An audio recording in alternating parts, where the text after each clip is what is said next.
Chers auditeurs et internautes, bonjour.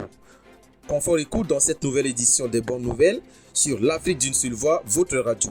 À la une, inauguration d'un port en eau profonde au Nigeria.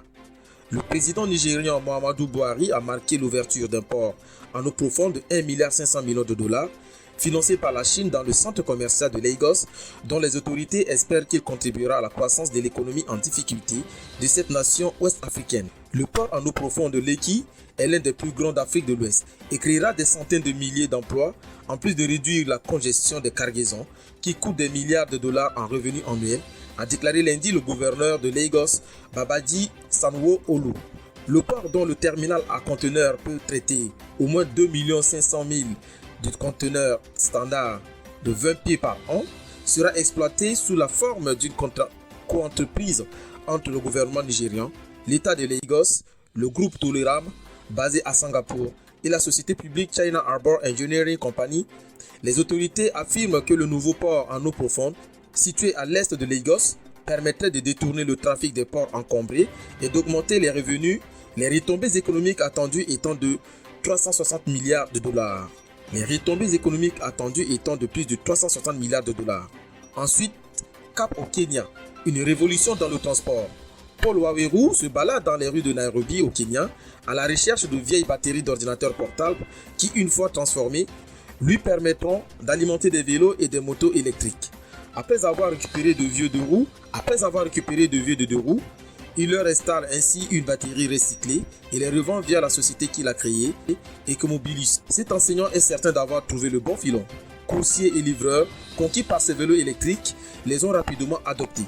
Ces batteries électriques contribuent à la protection de l'environnement et ont reçu le label de qualité de Denis Wakaba, un spécialiste en mobilité électrique. Ces batteries sont de plus en plus faciles à trouver au Kenya, tout en offrant une solution pérenne aux habitants qui multiplient les déplacements. Enfin, la BAD prévoit une croissance de 4% en 2023-2024 en Afrique. Embellie des économies africaines au cours de 2023 et 2024, avec une croissance économique prévue à 4%.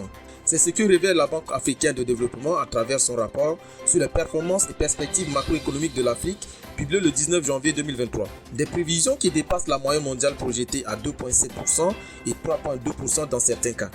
Malgré les chocs engendrés par la Covid-19 et la guerre en Ukraine, les économies du continent ont fait preuve de résilience et devraient maintenir cette tendance haussière pour atteindre 7% de croissance au cours des décennies à venir. Tout de même, la BAD prescrit la vigilance face aux menaces comme les changements climatiques et les crises politiques. Elle invite par ailleurs les gouvernements à faire preuve d'audace dans leurs actions afin d'aider les économies africaines à atténuer les risques aggravants. 53 des 54 économies africaines ont en effet connu une croissance positive de leurs produits intérieurs bruts, PIB.